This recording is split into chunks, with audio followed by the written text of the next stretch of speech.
welcome to any of our channels that are mirroring us. We appreciate your support and participation. Love having you guys join us on here. So we watched, 1.5 times the Citizens United movie, which I want to go on record as saying that my personal opinion is the Citizens United decision from the Supreme Court is quite likely one of the worst decisions that we'll experience in our lifetime. And in November, when it all goes crooked and we all say, wow, how did that happen? You're going to be able to point back to Citizens United as being the source cause. So I am no fan of the Supreme Court. And I'd just like everybody to know what my position is. So we're here with Ping tonight. Welcome our friend Connie. She's worked hard on putting together a presentation and a discussion for us. Thank you for sharing your time and bringing us all this information, Connie. We really appreciate it. And I think we'll just launch right into it. And, the same rules apply. If we have questions, we'll catch them at an appropriate time and do them in bold.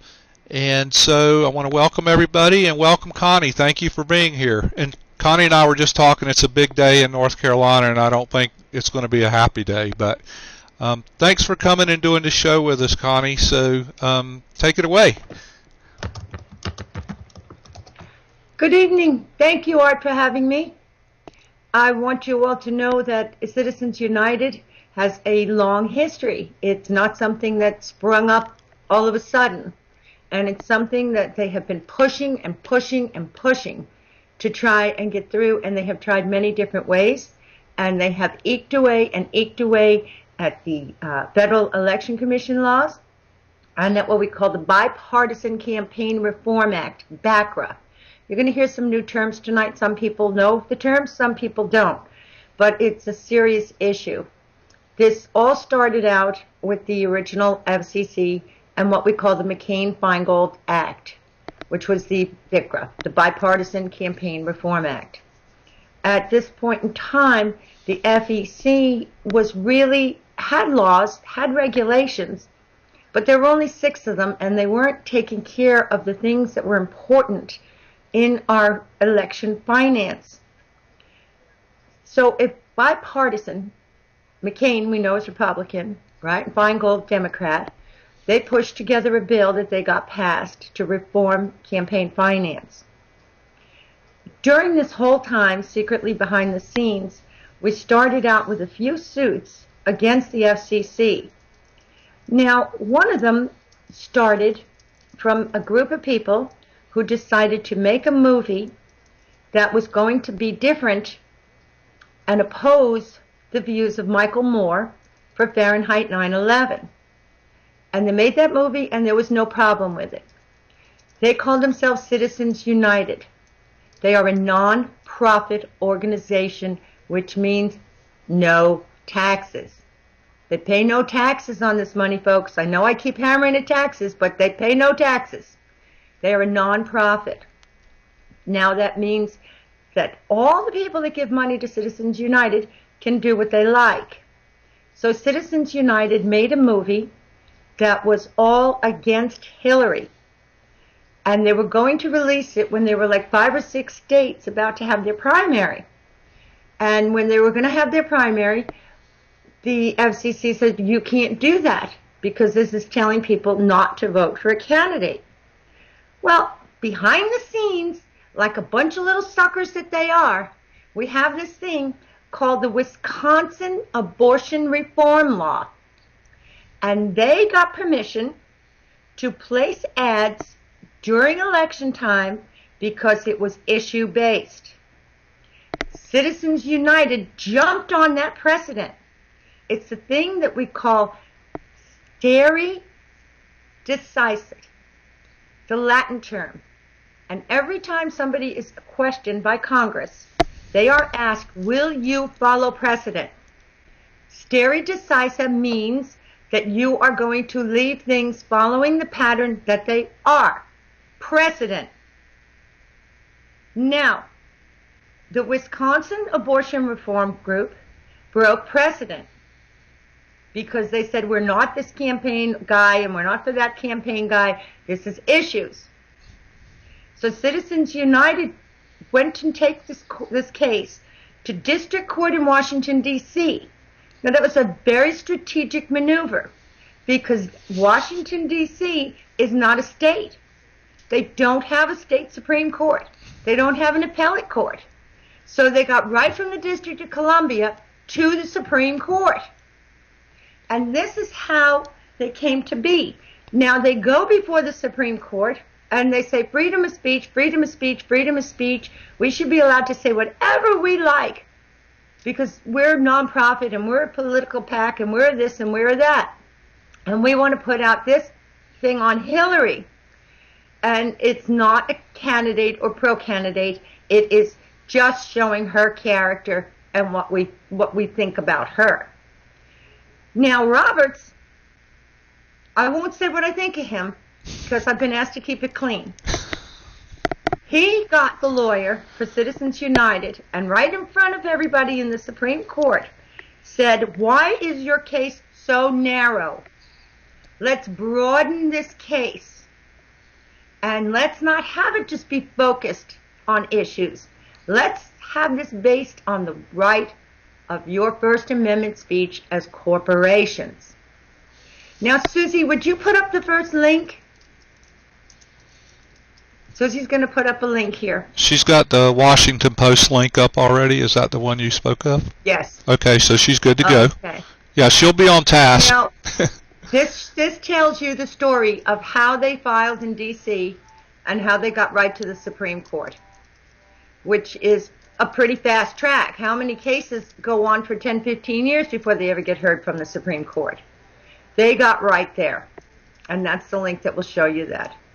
Now, the next link, Susie, can you put this up? The one about the FCC? This next link that you're going to see, and I urge you all to look at it, is the FEC's campaign contribution laws from 2007 to 2012, which would have been left as they were if we did not have BICRA and if we did not have Citizens United.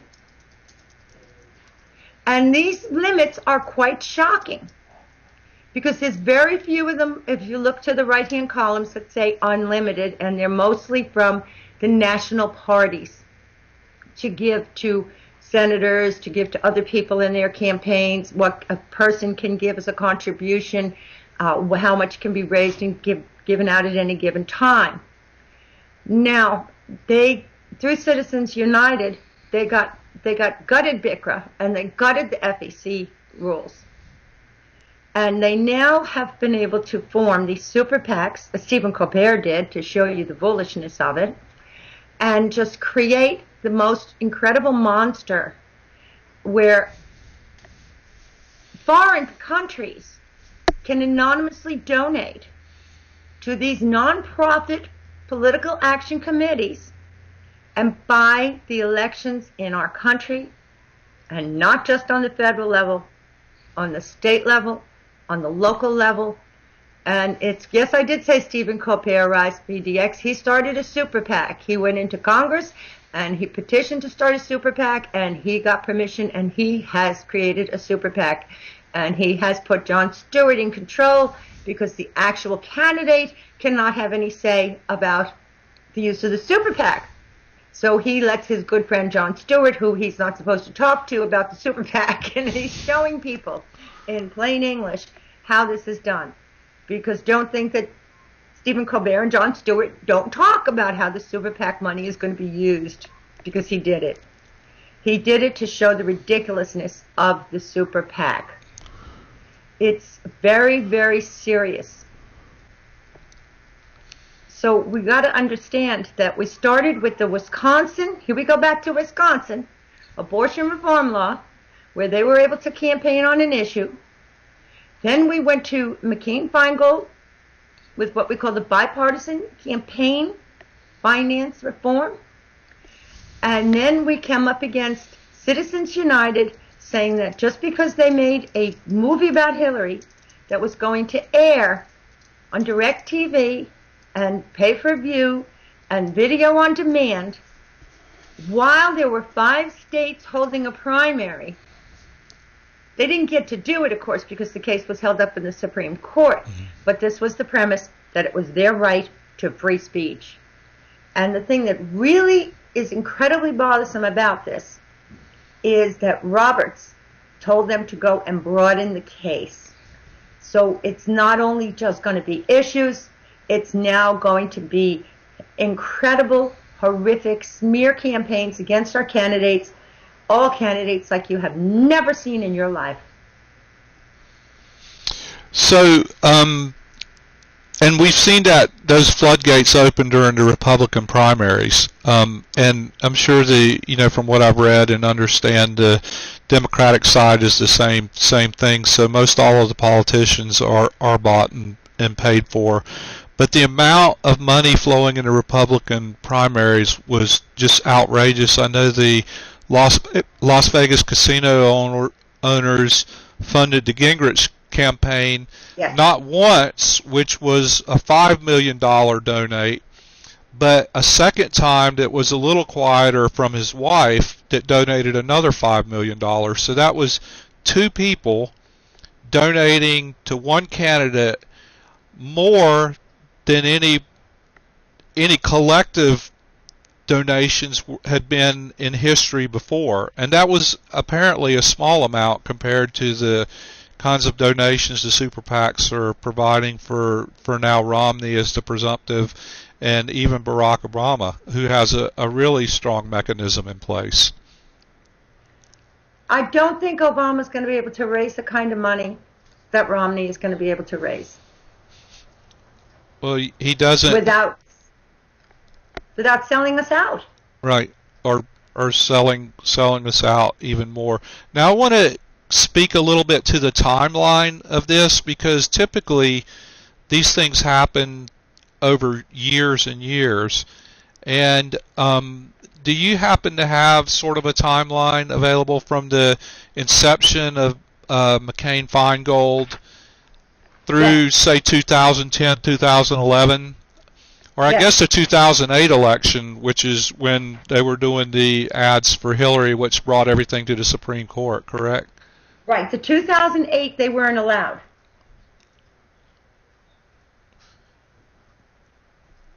And the decision was February 22nd, 2010.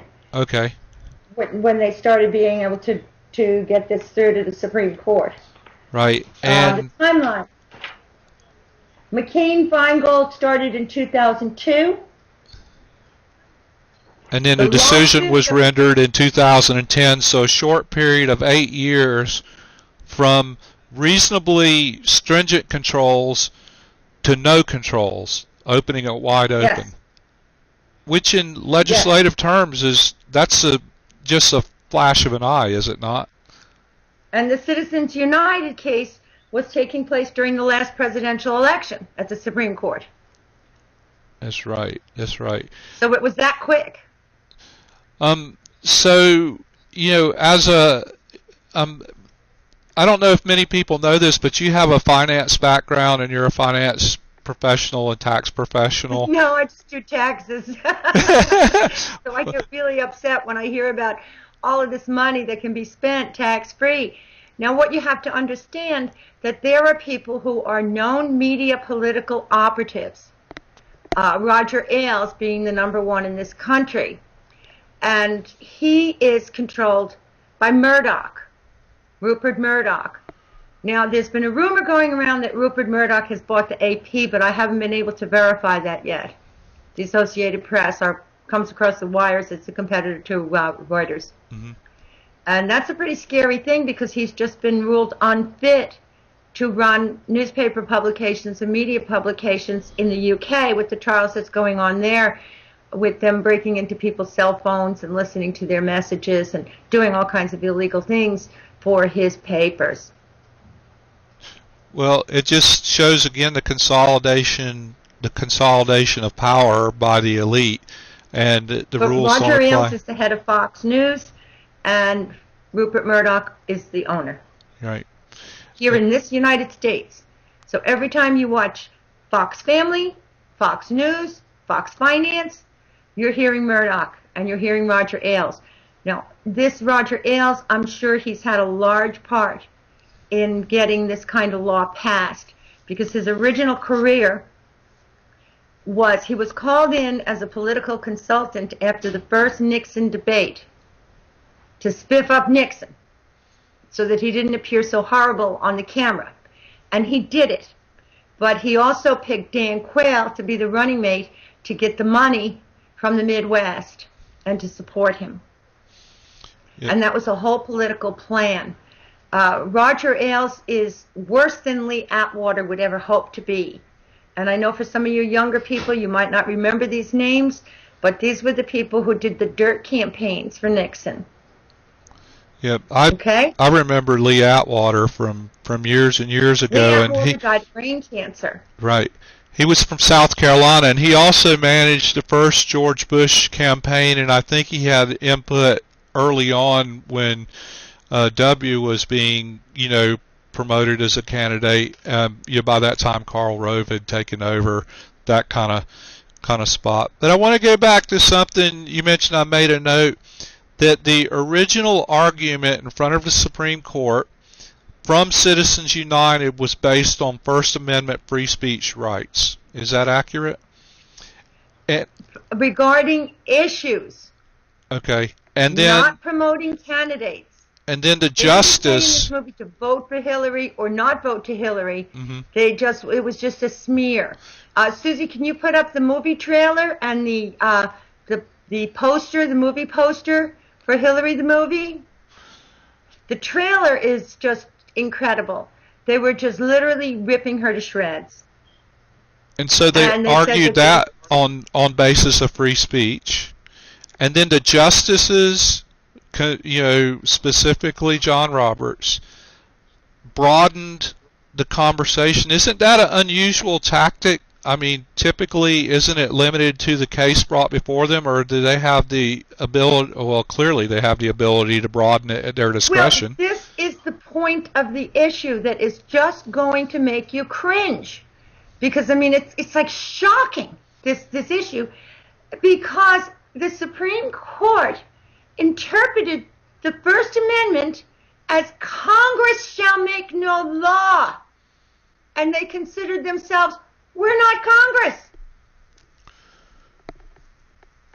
so we'll do what we want. That's true. They manipulated it, and the irony there is they were able to manipulate the situation using the First Amendment as the tool, but in retrospect, now with Occupy arguing First Amendment rights, it's the other extreme. They defend it, they defend it and say, oh, this doesn't fall under First Amendment, but they control all possible exercises of free speech in direct opposition to what an average interpretation of the First Amendment is. So again, the next thing that it makes this even more disgusting than you can imagine, and it just fills in a whole lot of holes in these pictures. As I said, the first challenge to this was the Wisconsin abortion reform law, where they were able to put on these issues. The second thing is Citizens United opened the door, not just for corporations, but for unions. Unions are now able to have their own super PACs. So what are they doing? They're union busting. And they have the money. We have the lack of jobs. We have the right to work states that we're in, you and I. So the union busting is part of the grand scheme. And yeah, I hadn't considered that, but I know Organizer X is in the chat, and he has a pretty good broad background on union history and labor relations, and that is an interesting observation. So when you say unions, are you speaking of the union institution as opposed, or the union management, the union bureaucracy, as opposed to the union members on the ground? Like, is it a political segment, or could you define that a little bit more clearly? Wasn't it just in Wisconsin where they tried to take away, what do they call it? Bargaining. Union bargaining, the right to go to the table. What was that called? Collective rights bargaining, right? Yes. They try to eliminate that. If you eliminate the rights of the unions to strike, which they're doing, we're not allowed in this country to have a national strike since 1935. Thank you. It's collective bargaining. Thank you, Hand. Okay. We're not allowed now to have people try to recruit their coworkers to form unions because they will be fired, and have discrimination against them and no promotions. And they are going to break the unions, and then it's only going to be the corporations who will have any power.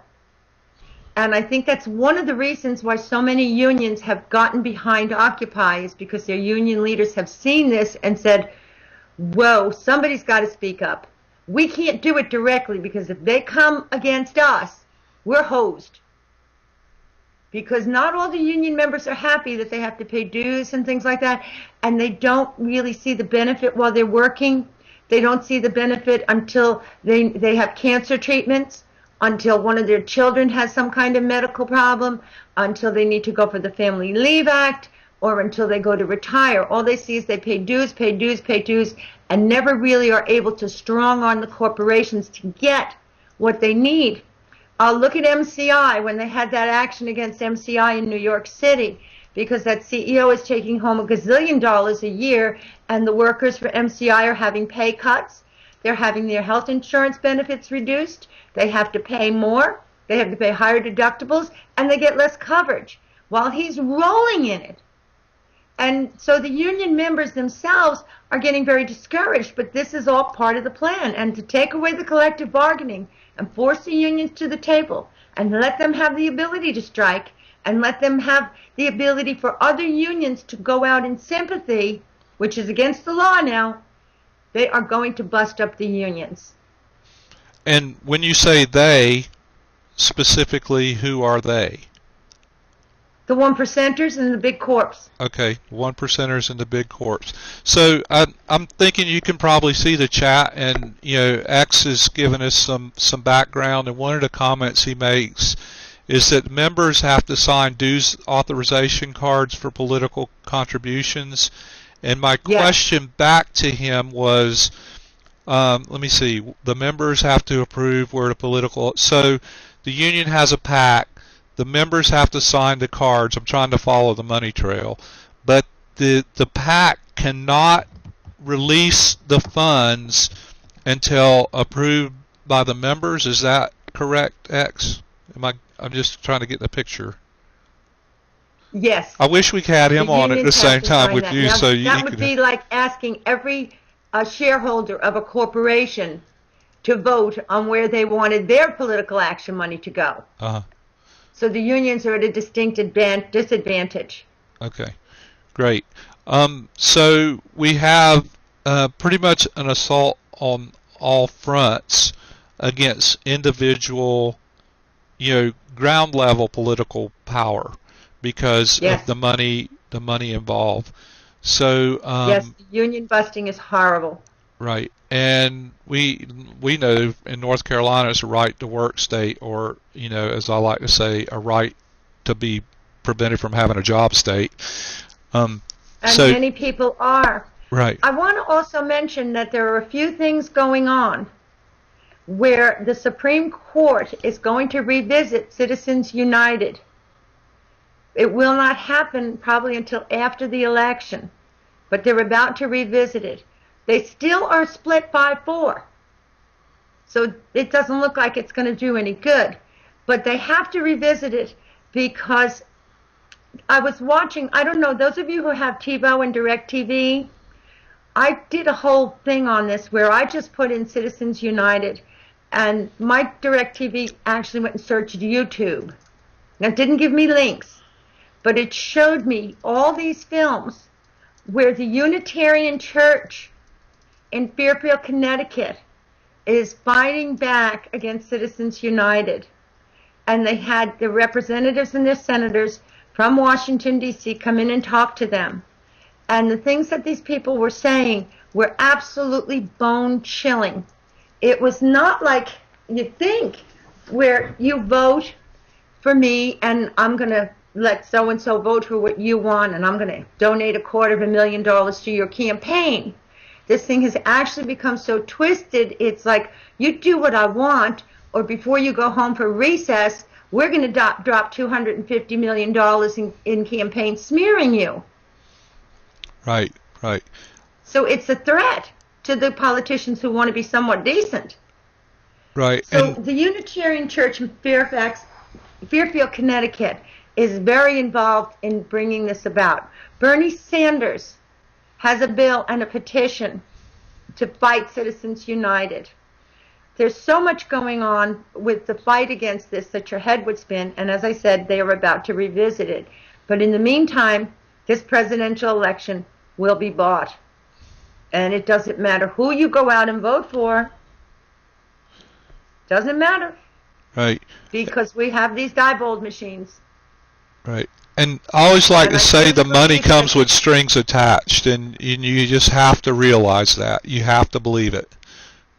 It's quite critical. Now we may, Ruth Ginsburg Bader, she has asked for the revisiting because of what she has termed as the loose money that's now released with no accountability. And they have only found 1 or 2 foreign countries pumping money into the super PACs. Not that many, but it's secret. So we really don't know. So anybody can just go from any country in the world that has money. Let's say Germany. Germany still has money. They're taking money from every other European country because they're not going to take the fall, you know. I mean, they're not. They're making everybody else pay. They could elect the next president of this country because the media blitz to the people. Well, Art, we've just watched it with this marriage amendment. Right. This marriage amendment has nothing to do with marriage.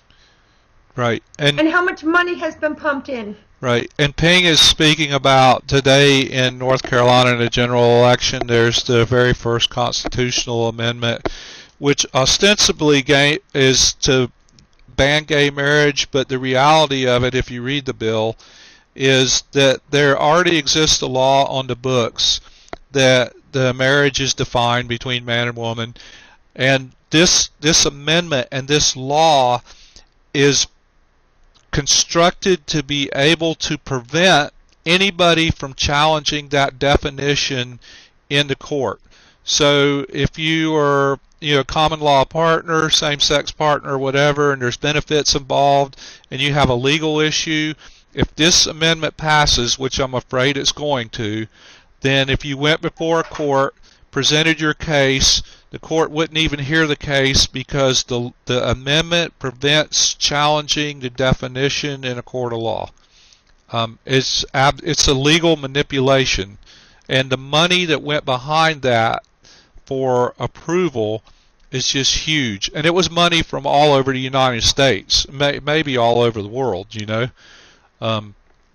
But that's what we're dealing with. More than just gay marriage and spousal rights for common law couples, because North Carolina does not have common law marriage. But the thing that has always been is that they would recognize a marriage from another state if you met the criteria of a marriage from another state. Now they're doing this because many states are now about to have gay marriage or have gay marriage, and they don't want it recognized here. But this law goes deeper. This law also impacts when you go to bring charges of spousal abuse. It impacts health insurance for children of parents who are divorcing.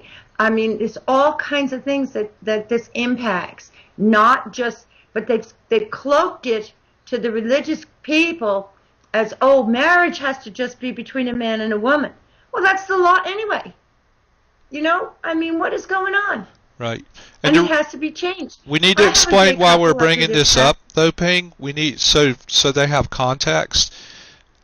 This actually seems like a tangent, but it totally relates to Citizens United because there was a lot of super PAC money coming into the state to address these and support not only district representatives who may or may not be in favor of this, but also surprisingly judges, because they want to bolster the judges to support the law when and if it's challenged.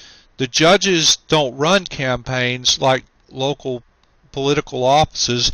They're on the ballot, they're voted for, nobody knows what they stand for, and it all becomes who's got the money leverage in order to have these campaigns. And that money is coming from outside via the Citizens United decision to open the gates. Is that an accurate overview? Yes, it is an accurate overview. And in a community that's as poor as this one, to see all these signs to vote for this amendment is pretty scary. And I mean, they're everywhere. And it makes me worry, because where did the money come from? The money was raised by super PACs. The super PACs were probably contacted by churches. It's really off the wall that North Carolina would even consider this. And the thing is we have had a whole lot of redistricting. So this is not only an off-election period vote. This is an election on May 8th, a primary, with no real important characters running. So the only people that are going to go there are the people who either are like you and I, learned about this and are outraged, or the people who are brainwashed and pushed by their churches.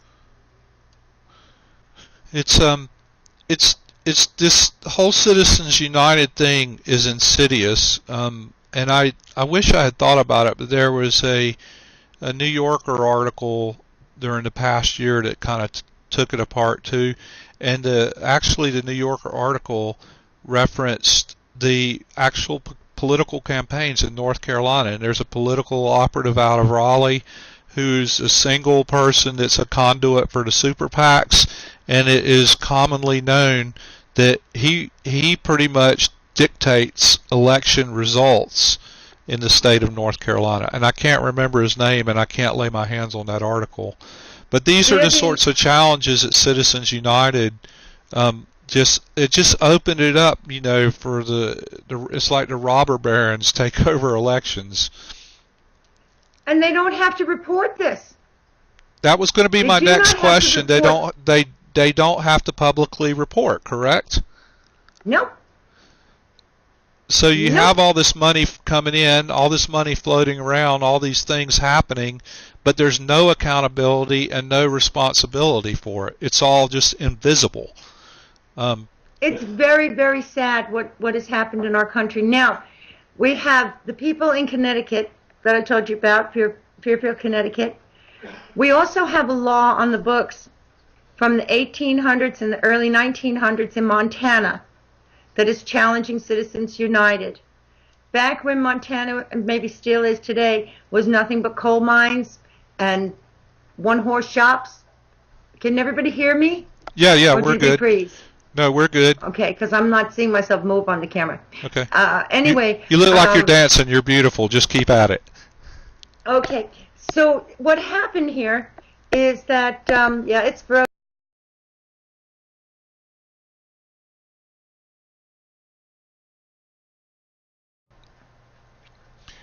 We're back. We should be back live on video, ladies and gentlemen. Yay, yay, yeah. Okay, yeah. Okay, great. I lost my place. Where were we at, Ping? We were talking about North Carolina, and Sue's got the New Yorker articles up, and also Kat. So that was pretty awesome. So I got to give them a bigger challenge. Yes. So, where did we want to pick up again? I lost my place trying to fix this. Montana, okay. Montana. We're in Montana.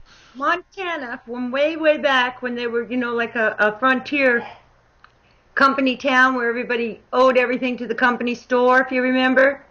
Well, Montana put in effect a state law, constitution and law that a corporation could not donate to political campaigns to prevent the robber barons out there from preventing the state from growing out of the situation that it was in.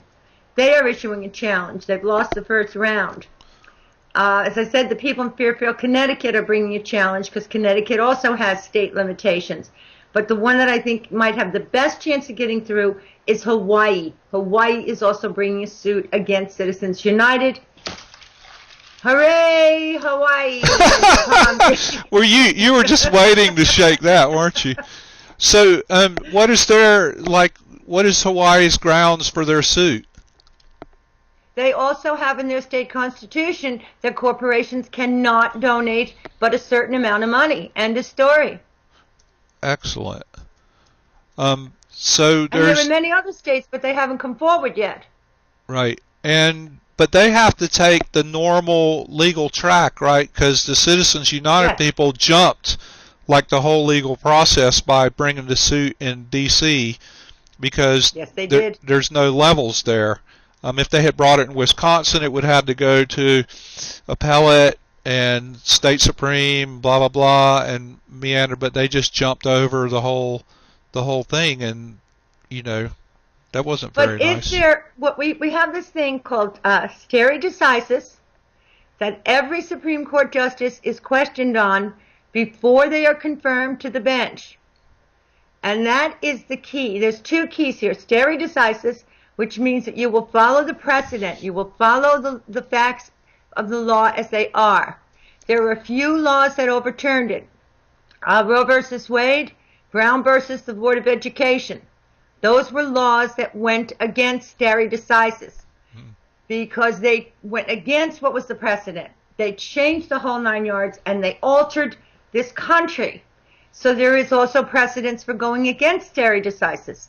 And that's where this is going to come down to. Now, where I would like this to come down to is why Roberts asked the lawyers for Citizens United to broaden the scope of their case, knowing that he had the 5 justices. Right.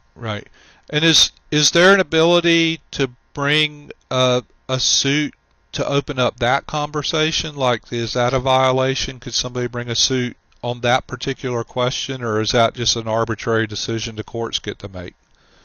I would like to impeach them. You want to get rid of all of them? I agree. I believe they could be impeached. Yep. Well, because they broke their oath to Congress. That's a good point. So we have a good overview of the problem. I mean, it's pretty obvious. We got a court problem. We have a legal problem. We have a specific law being the Citizens United decision problem. So where are the solutions? What can we do as people to address that? Well, until I finish this, and until you listen to this last recording that we're going to put up at the end of this interview, I really thought that we could work within the system. I'm not thinking that way now. So if I ask you the revolution versus reform question, which side are you going to speak to? Revolution. It's really done it for me. Yep. This has been one eye-opening experience. Yep. And you took on this like project at our request, and we really appreciate it. And I think the chatters should know that Ping started researching this and reading, and there was a lot of back and forth, and every day she was like, oh my God, you wouldn't believe what I just found out. As she was figuring out the history and getting the information together for us, she was daily outraged at what she was finding. And I really appreciate all the time and energy and effort you put into this. I think it was a good follow-up to the animated movie, which I think has a lot of good information in it. So it fills in the bones. Yeah, it fills it in, and your insight is is really valuable, and we appreciate it. Now, I think you had another link you wanted to toss out here as we close up on this. It's an audio interview of John McCain and Senator Feingold, and the reporter who recorded it, and there's a transcript link also, said they could not believe how candid both of these senators were about how they feel about Citizens United when they had worked in a bipartisan fashion for many, many years to get what they call the Bipartisan Campaign Reform Act through. The Bipartisan Campaign Reform Act did not change the limits of the FEC. And if you go back and you look at the original link, the second link that Susie Q put up, it shows you that it was adjusted and indexed for inflation, but there were limits on what any one person could donate. And there was limits on what you could donate to your national committee and your local committee, and they had limits of where they could spend that too. And it was, it's very messed up that they just blew it right out of the water in 2 seconds by Roberts asking the lawyer for Citizens United to go back and broaden the scope of his case. I hadn't heard that part about the broadening, and it's got me all wound up. But I want to, if you guys see that This American Life link that Sue's just put up, you absolutely must listen to that, because it will bake your new. Well, not right now, not while you're on, but when we when we get off and we have our debrief, maybe listen to it, and it's really good information. And I'm not a really big McCain fan, but he spoke the truth in this interview. He was pretty much livid, and also I find it really kind of ironic that Russ Feingold was from Wisconsin, so the origin of all this came out of Wisconsin. I'm just saying. Yes, Wisconsin. We might all have to move there. Well, we're at least going to have to go there and help them shake things up. So, under Citizens United, we can send all our money to Wisconsin. To the good guys. Yes. Yep. Well, do you guys have any questions you want to toss Ping's way? If now would be a good time to do them. If you want to put them in bold, please. And while we're waiting for some questions to come up, I want to thank you very much for being here and spending your time. We really appreciate it. I want to thank all the viewers out there that have watched this via mirroring or screen capping. I especially want to thank the OPN production team. You guys know who they are. Sue's facilitated tonight. Zena, Uppity, and Clearly. You guys are awesome. I appreciate it. I know how much work you're doing. And you guys keep me on my toes, but I'm grateful to work with you every day. So we're seeing some questions. Ping, do you see them, or do you want me to read them off to you? Yeah, somebody asked me, how did I decide on the name Ping? Well, Ping, with the flag T after the IP address, is the command to bring down the internet and to do distributed denial of service attacks. I used to be a Cisco Internetwork Engineering instructor. It's buried into what we call ICMP, Internet Control Management Protocol. Yes, Ping is a geek. Ping can speak in binary and hex. And Short Glide asked about a viable solution, which your answer earlier was impeach the Supreme Court, which I'm all for. I don't see any viable solutions except a total dismantling of our government and rebuilding a new one.